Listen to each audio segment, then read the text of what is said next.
अब देखते हैं हमारा अगला चैप्टर, एक नए चैप्टर के साथ है जिसका नाम है हमारा क्या, त्रिविमीय ज्यामिति, थ्री डायमेंशनल। और जो है इम्पोर्टेंट चैप्टर है और इसका थ्योरी ही मेन का है, इम्पोर्टेंट है। सबसे पहले थ्योरी को जो समझ जाएगा इस चैप्टर का सवाल आसानी से खत्म हो जाएगा। तो सबसे पहले चलते हैं हमारा थ्योरी, थ्री डायमेंशनल मतलब त्रिविमीय ज्यामिति क्या है उसके बारे में समझने से पहले हमारे चैनल को लाइक शेयर सब्सक्राइब करें और देखते हैं उस हमारा जो है थ्री डायमेंशनल मतलब क्या होता है इसके बारे में। तीन होता है, डायमेंशनल का मतलब क्या होता है, दिशा या भुजाएं होते हैं। ज्योमेट्री के मतलब तब पता है क्या होता है हमारा, ज्यामिति। अब ये हमारा 10 रिलेटेड होता है, 10 क्लास में 2 विमीय, 2 डायमेंशन, 3 डायमेंशन और पढ़े। तो यहाँ का बात कर रहे हैं,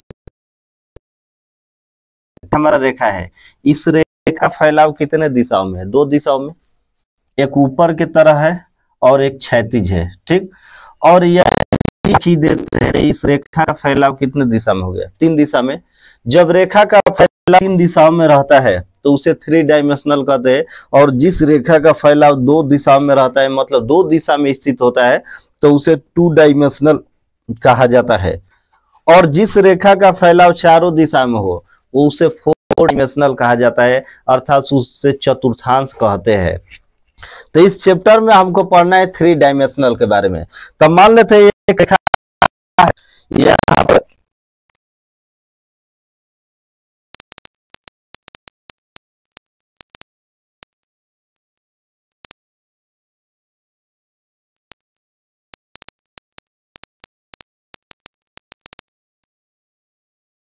भी क्या बन रहा है, कुछ कोण बन रहा है। और इसी कोण के बारे में जिसको डायरेक्शन कोसाइन कहा जाता है, और डायरेक्शन कोसाइन हमको कैसे निकालना है, निकाला जाता है।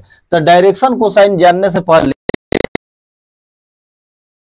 एक्स वाई और जेड के बारे में। एक्स वाई जेड, यह हमारी जो लंबाई हो गया और नीचे जो जा रहा है वो हमारा एक्स हो गया, और ऊपर वाला कौन सा रेखा हो गया हमारा। और इसमें समझना है कि एक्स के साथ जो कुछ भी कोण बनता है वो हमारा कौन सा कोण बन रहा है, अल्फा, उसका नाम दे दिए अल्फा। एक्स के साथ जो भी कोण बन रहा है, वाई के साथ जो कोण बन रहा है उसको हम कह सकते हैं बीटा, और जो जेड अक्ष के साथ कोण बन रहा है उसको हम नाम दे दिए गामा। अर्थात एक्स अक्ष के साथ जो कोण बनता है वो अल्फा होता है, और वाई अक्ष के साथ बीटा, और जेड अक्ष के साथ हमारा क्या होता है, गामा होता है। और यहीं पर यहाँ है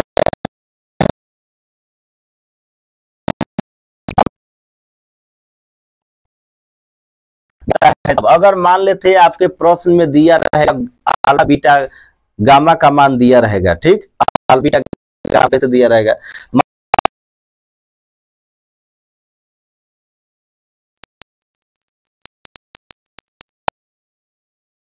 प्रश्न में दिक् कोण दिया रहेगा तब इस तरह से 30, 60 और 90 दिया रहेगा तब, तो दिक् कोण दिया रहता है तो उसके लिए हमको क्या करना है और किस तरह से हम इसका मान निकाल सकते हैं उसके बारे में सोचना है। जब दिया रहेगा तो क्या क्या लिख सकते हैं, गामा। या दिया है इसको लिख सकते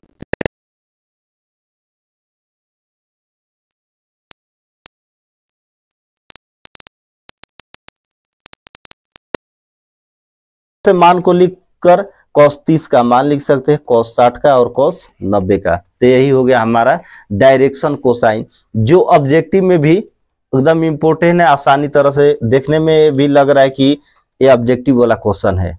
अगर दे देगा 30, 60, 90 का डायरेक्शन कोसाइन क्या होगा, या इस तरह से दे देगा इसका कोण क्या होगा, दिक् कोण क्या होगा, पूछता है आपका। जब अल्फा बीटा गामा का दिया रहेगा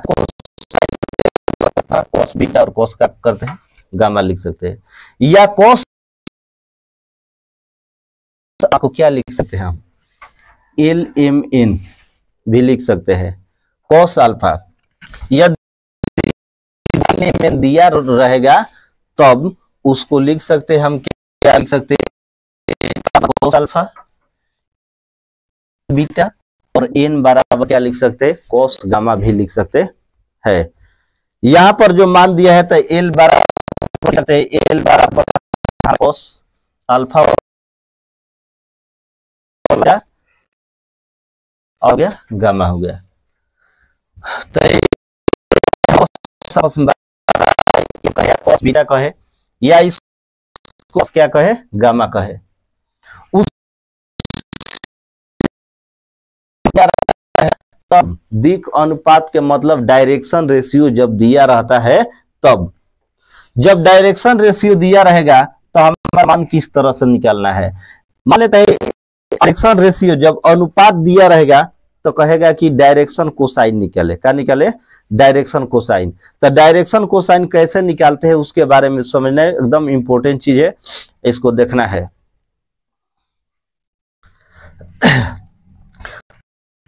साइन निकालना है तो इस ए और एम और एन बाटा में सी बराबर मान लेते हैं कितना, हमारा के है। जब के है तो करेंगे यहां पर मान लेते हैं एल बराबर, एल बाटा में ए बराबर मान लेते हमारा कितना हो गया, के हो गया, कितना हो गया, के। क्रॉस गुणा एल बराबर ए के, एम बराबर बी के, और एन बराबर हमारा क्या है, एन बराबर सी के, यही ना मान है। तो इसको लिख सकते हैं एल स्क्वायर, जानते हैं कि L square plus M square plus N square बराबर मान कितना होता है, 1। ऑब्जेक्टिव इंपॉर्टेंट क्वेश्चन देता है कि L square plus M square plus N square बराबर मान कितना होता है, हमारा 1 होता है। जब 1 होता है तो उसी तरह से हम एल के जगह हम मान क्या रख सकते हैं, ए के, और एम के जगह बी के, और एन के जगह सी के, अर्थात ए के स्क्वायर प्लस बी के स्क्वायर प्लस सी के स्क्वायर बराबर कितना हो गया, हमारा 1। और यहां स्क्वायर करते हैं तो A square K square plus B square into K square और सी स्क्वायर और क्या हो गया हमारा, के स्क्वायर बराबर में मान कितना हो गया, हमारा 1। और यहां से के स्क्वायर को कॉमन लेते हैं तो हो गया ब्रैकेट में A square plus B square plus C square बराबर कितना हो गया, हमारा 1 हो गया। जब 1 हो गया तो के स्क्वायर बराबर निकालेंगे तो ये हमारा क्या है, गुणा में है, इधर आएगा तो हमारा क्या हो जाएगा, भागा में। और यहां से स्क्वायर जब हटाते हैं तो ये क्या होता है, हमारा रूट में लिखा जाता है। रूट में हमारा क्या हो जाएगा, के बराबर प्लस माइनस 1 बटा में root under A square plus B square plus C square. यही समझना था कि ये मान कहां से है। अब इसके आगे हम लोग समझते हैं। नोट में यहाँ पर लिखे, नोट वाला समझकर आगे बढ़ते हैं। यहाँ मान कितना होता है, 1, कितना होता है, 1। वही ध्यान अल्फा माने है बराबर क्या हो गया, कॉस अल्फा कॉस बीटा, और एन बराबर कॉस गामा क्या होता है, 1। अगर ऑब्जेक्टिव में इस तरह से भी क्वेश्चन पूछेगा कि sine square alpha plus sign beta, सुधार लीजिएगा, और यहां पर साइन स्क्वायर क्या हो जाएगा, गामा, अर्थात sine square alpha plus sine square beta plus sine square gamma, ये भी हमारा मान कितना होता है, 1 होता है। तो जब 1 होता है तो ये हमारा हो गया दिक कोसाइन निकालने का फॉर्मूला, एल का मान निकालने का, एम का मान निकालने का और एन का मान किस तरह से निकाल सकते हैं, जब डायरेक्शन रेशियो दिया रहेगा तब।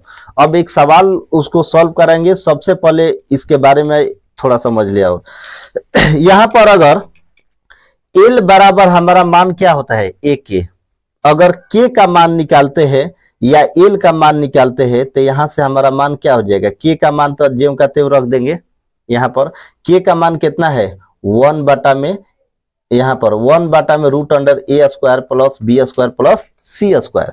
जैसे में ए गुणे 1 बटा में रूट अंडर क्या हो जाएगा, A square plus B square plus क्या हो जाएगा हमारा, सी स्क्वायर। अब ए से गुणा करेंगे तो ए बटा में क्या हो जाएगा, root under A square plus B square plus का हो जाएगा सी स्क्वायर।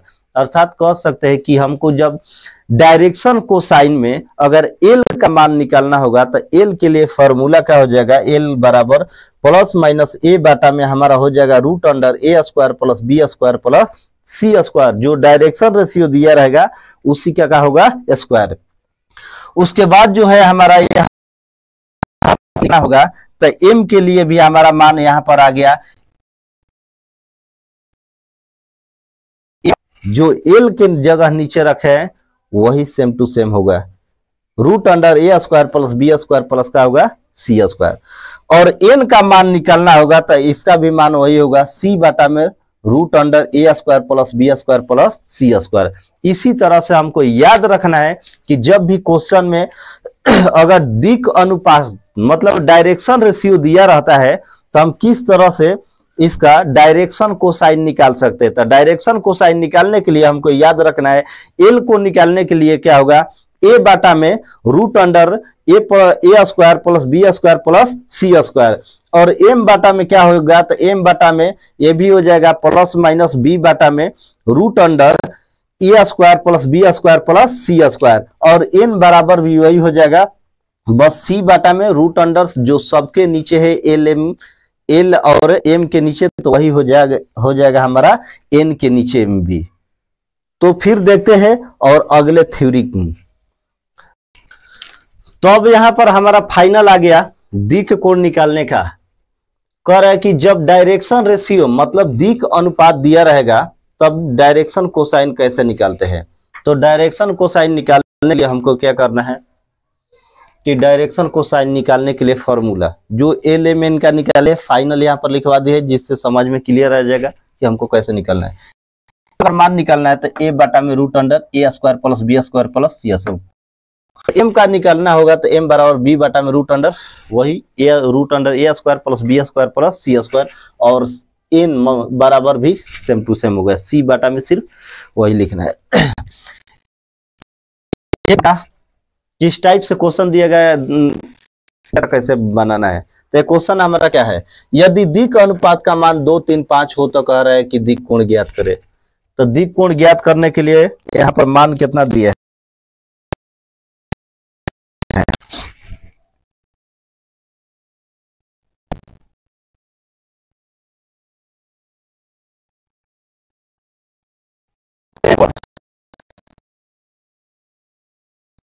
कितना दिया है 3। हम करना है एल पहले,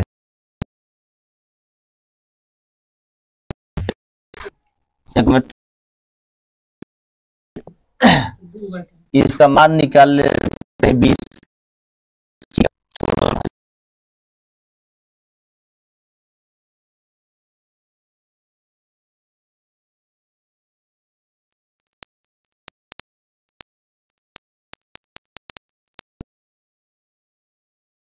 ठीक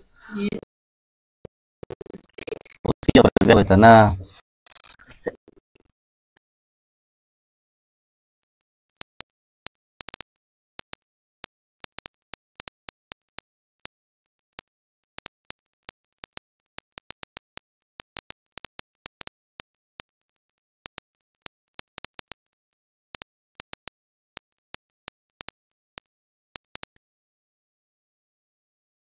अच्छा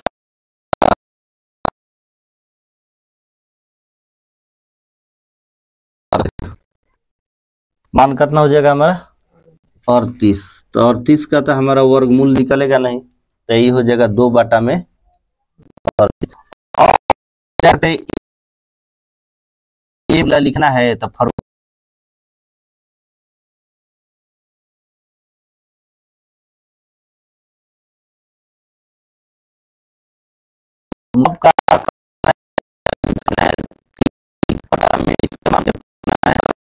और एन का मान निकालना है अंदर प्लस सी स्क्वायर हो गया और ये बराबर हो जाएगा 5 बाटा में हो जाएगा। इस तरह से आप बना सकते हैं। अब देखते हैं हमारा क्वेश्चन का टाइप किस तरह से, अगर क्वेश्चन देगा तो कैसे बनाएंगे। एक टाइप बता दिए डायरेक्शन रेशियो, मतलब अनुपात दिया रहेगा तो किस तरह से हमको क्या निकलना है, डायरेक्शन कोसाइन निकलना है। और टाइप नंबर 2, यहाँ पर दो एंगल के रूप में दिया रहता है तो हमें डायरेक्शन कोसाइन कैसे निकलना है। तो एंगल के रूप में दिया रहता है तो हमको पता है, थ्योरी में पता है अभी कि एल बराबर मान क्या आता है, कॉस अल्फा होता है। तो कॉस किसका मान होगा, अल्फा का। कितना होता है, 0। हमारा कॉस बीटा मान का था ना 60 है, तो कॉस, तब कॉस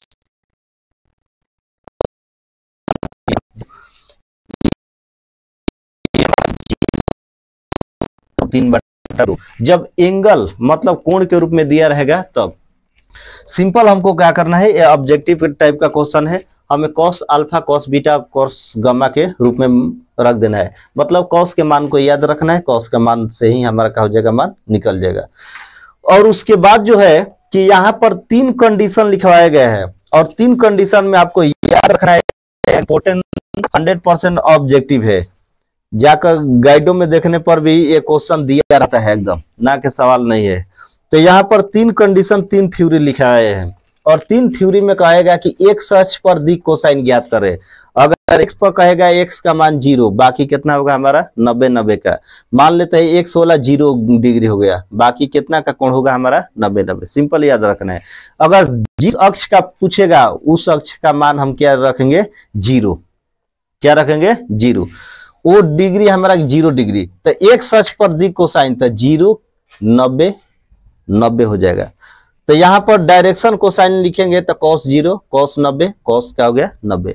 0 का मान कितना होता है 1, cos 90 का 0 और cos 90 का 0। अर्थात हमको याद रखना है, ऑब्जेक्टिव में कह देगा कि x अक्ष का डायरेक्शन होगा 1 0 0 1 0 0, यही होगा।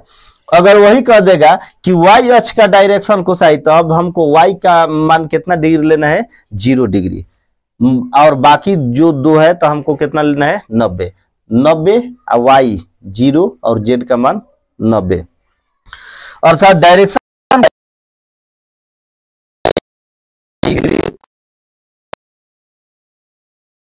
0 का मान 1 और 90 का मान कितना होगा 0। तो इसका याद रखना है हमारा कि डायरेक्शन कोसाइन ये y अक्ष पर जब पूछेगा तो इसका वैल्यू कितना होगा 0 1 0। अर्थात यहाँ पर मान लिखे कि 2 गो मान y अक्ष वाला कितना है 0 डिग्री, तो x और z वाला मान कितना होगा 90 होगा। तो इसका डायरेक्शन कोसाइन याद रखना है 0 1 का होगा हमारा 0। तो अब z वाला कितना डिग्री हो जाएगा हमारा 0 डिग्री, बाकी दोनों का कितना हो जाएगा 90। और तो हमारा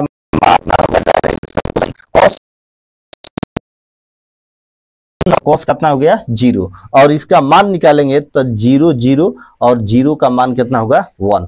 और साथ यहाँ पर शॉर्ट में लिखवाए हैं जो ऑब्जेक्टिव में किस तरह से पूछता है। तो यहाँ पर शॉर्ट में लिखवाए हैं नोट में कि x अक्ष की डायरेक्शन कोसाइन डायरेक्ट याद रखना है 1 0 0। x का पूछेगा तो x जेम का तेम, x का मान कितना होगा हमारा 1, और जो नहीं दिया है उसका मान क्या हो जाएगा 0। कह रहा है x अक्ष पर तो y या z तो दिया नहीं है, तो y z के मान को क्या कर देंगे 0। तो इसका वैल्यू कितना होगा 1 0 0। y अक्ष पर मतलब y क्या कह रहा है, लेकिन 2 गो अक्ष के बारे में नहीं कह रहा है। तो जब नहीं कह रहा है मतलब नहीं दिया है, तो उसका मान कितना रखेंगे हम 0। तो इसका क्या हो जाएगा y अक्ष पर 0 1 0 हो जाएगा। और यही क्वेश्चन पूछ देगा कि बताइए कि z अक्ष पर, तो अब ये दिमाग लगाना है हमको कि कह रहा है z अक्ष पर, तो z अक्ष के मतलब हमारा क्या हुआ कि z का दिया है मान, अब बाकी 2 का नहीं दिया है। तो जो नहीं दिया है उसका मान क्या रखेंगे 0। तो ये हमारा मान क्या हो जाएगा 0 0 और 1। तो यहाँ पर वही लिखवाए हैं z अक्ष का, तो 0 0 1। ये हमारा ऑब्जेक्टिव वाला है, इसको एकदम माइंड में बैठा लेना है एकदम इसको भुलाना नहीं। सिंपल कहेगा एक्स अक्ष का हमका डायरेक्शन कोसाइन, तो एक्स का कह रहा है तो एक्स का 1 रखेंगे, बाकी का 0। अगर वाई का कह रहा है तो वाई की जगह पर क्या रखेंगे 1 और बाकी 2 जगह 0। जेड का कहेगा तो जेड की जगह 1 और बाकी जगह 0। इस तरह से ऑब्जेक्टिव का थ्योरी है, इसको याद कर सकते हैं। तो देखते हैं हम आगे। अब देखते हैं हमारा अगला थ्योरी, एक छोटा सा टॉपिक, और इसमें दिया है क्या 2 पॉइंट वाला। ये 10 क्लास का एक थ्योरी आ गया हमारा यहाँ पर। जब डायरेक्शन मतलब दूरी ज्ञात करना हो, देखो जब दूरी ज्ञात करना हो तो हमारा कौन सा फार्मूला की 10 क्लास में है, तो 10 क्लास वाला फार्मूला पर ध्यान रखिए, ठीक बा। अगर भूला गए लोग खबर तो याद दिला देता नहीं।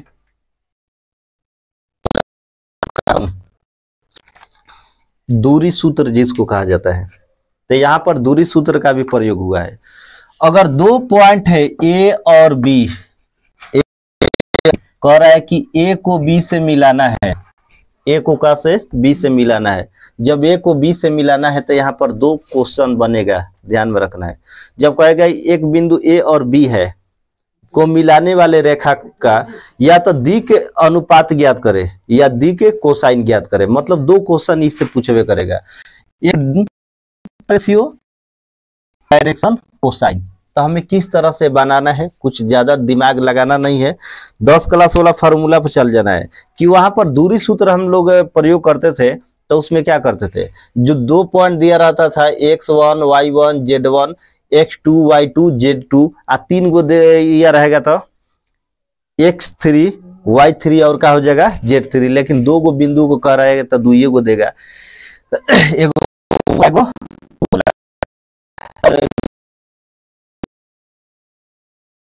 करना है तो कुछ नहीं करना है। एक्स को एक्स के साथ है, एक्स को क्या करना है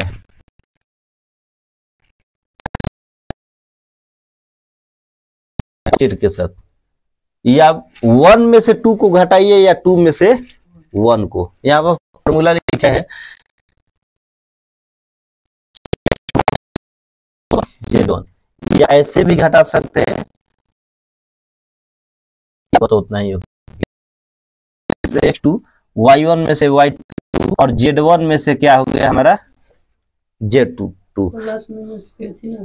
ना, वो से डिफरेंट नहीं किया। तो आगे चल के डायरेक्शन कोसाइन पूछता है, तो डायरेक्शन कोसाइन में मान का हो जाता है, चेंज हो जाता है। स्क्वायर होगा तो माइनस फिर प्लस से हो जाएगा। अधिकांशतः क्वेश्चन यही पूछता है, ठीक। तो सबसे हमारा बेस्ट ऊपर वाला होता है x2 माइनस का होता है x1 और y2 माइनस y1 और z2 माइनस का होता है z1। सबसे बेस्ट फार्मूला लगता है हमें। 10 क्लास का है, अगर जो भूल गए तो कम से कम 10 क्लास के पुरानी जिंदगी को याद कर ले, और याद हो जाएगा तो याद हो जाएगा ये भी, ठीक। अब हम कोसाइन तो किस तरह से निकालेंगे, तो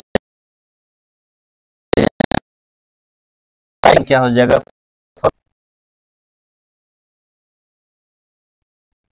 y1 बटा ए बी और z माइनस z1 बटा में क्या होगा हमारा ए बी हो जाएगा। और ए बी का मान निकालेंगे कहाँ से, ए बी तो लिखे हैं, आखिर ए बी का मान चाहिए ना। तो ए बी के लिए यहाँ पर लिखे हैं यही फार्मूला दूरी सूत्र। 10 क्लास में पहुंचिए, 9 क्लास में ना, 10 क्लास में दूरी सूत्र यहीं तक था, 2 पॉइंट वाला x2 माइनस x1 के whole square, y2 minus y1 के होल स्क्वायर और z2 माइनस z1 का कहा था होल स्क्वायर। यही ना, जेड उसमें जेड नहीं था, इसमें खाली x2 माइनस x1 और y2 माइनस y1 ने दिया था। लेकिन अगर 3 गो पॉइंट आ गया तो तीनों पॉइंट पर हम निकालेंगे, एक और जोड़ दिए उसमें, तो हर्जा का हो गया। जब उतना दर्द बा तो 2-4 फाइट आउट ले लो कि दुनिया दर्द बराबर ही रहो, का दिक्कत बा, सही है लता। अब देखो 2 बिंदु यहाँ पर 2 पॉइंट दिया है आपका, और 2 पॉइंट में ए और बी का मान दिया है, और डायरेक्ट कह रहा है सिर्फ इसमें दिक अनुपात निकलना है। क्या निकलना है, दिक अनुपात। तो दिक अनुपात के लिए कुछ नहीं करना है, मुहा मुही बस घटा देना है, आंसर आ जाएगा। और मुहा मुही सब ऑब्जेक्टिव वाला है, ठीक। देखा मुहा और क्या बी,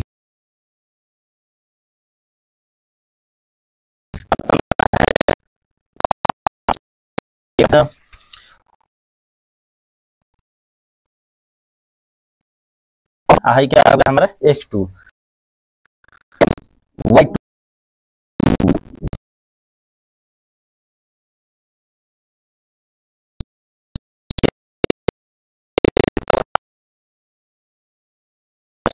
तीन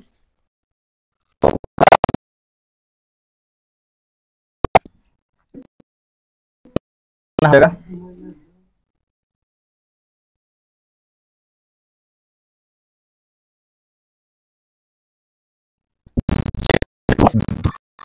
क्या हो जाएगा जीरो।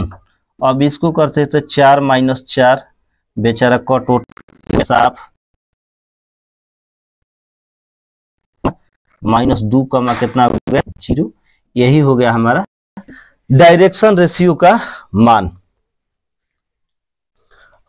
अब यहाँ पर हमारा जो है थ्योरी समाप्त इस चैप्टर का, और यहाँ पर जो है क्वेश्चन का रिवीजिंग, एक क्वेश्चन का रिवीजिंग है, किस तरफ से क्वेश्चन देगा, कैसे हमको बनाना है।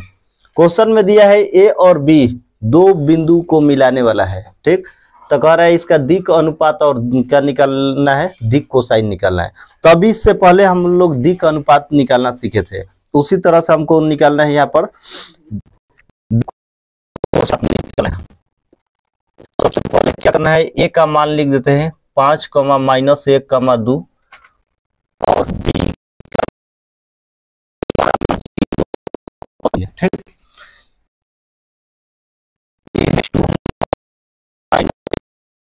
डायरेक्शन रेशियो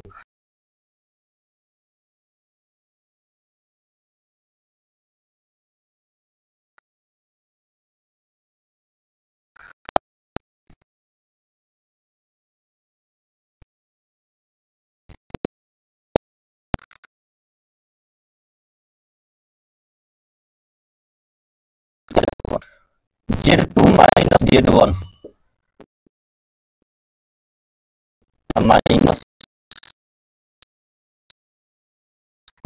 डायरेक्शन रेशियो निकल गया। हम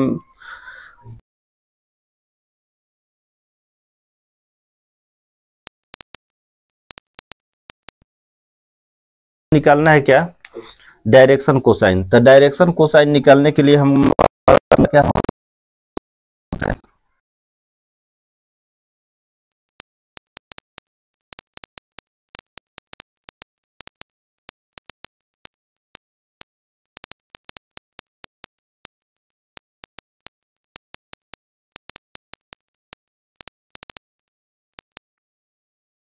है, क्योंकि सबके नीचे क्या है हमारा ए बी, और यहाँ पर मान Z2 या Z1 का मान निकल गया है यहाँ पर।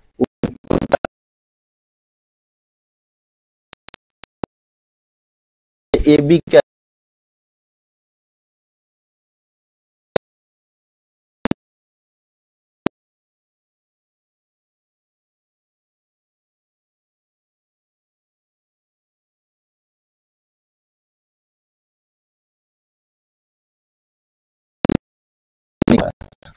अब इस मान में क्या करना है हमको, वैल्यू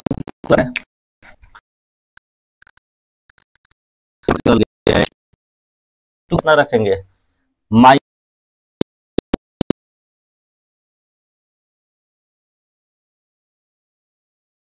जगह पर जेड वाला के जगह पर -4 का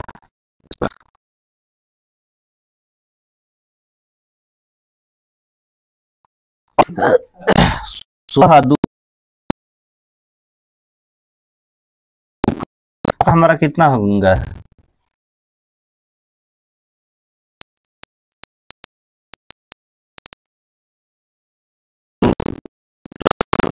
जगह। अब हमको निकालना है सबका डायरेक्शन कोसाइन निकालना है।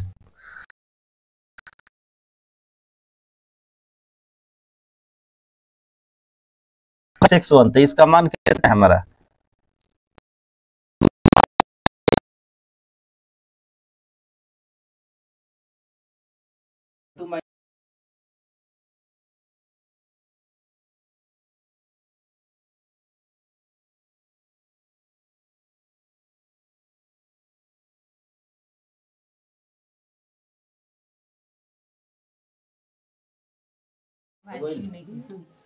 तो अब हमारा जो है तो इसका मान y1 वाला कितना है 1, अब बाटा में 3√2 हो जाएगा, और उसके बाद हो जाएगा -4 बाटा में हो जाएगा 3√2। तो यही हो जाएगा हमारा आंसर। और इसी तरह से इस मान को ज्ञात कर सकते हैं। और यहाँ पर एक क्वेश्चन दिए हैं आपके लिए, इसमें सिर्फ दिक कोसाइन ज्ञात करना है, इसका मान ज्ञात करके कमेंट में आंसर जल्द से जल्द भेजें। और यहाँ तक हमारा थ्योरी का वीडियो क्या हुआ समाप्त। और इसके बाद एक्सरसाइज का वीडियो पाने के लिए हमारे चैनल से जुड़े रहे अधिक से अधिक। और चलते हैं, फिर मिलते हैं और एक नए एक्सरसाइज के साथ। तब तक के लिए जय हिंद, जय भारत।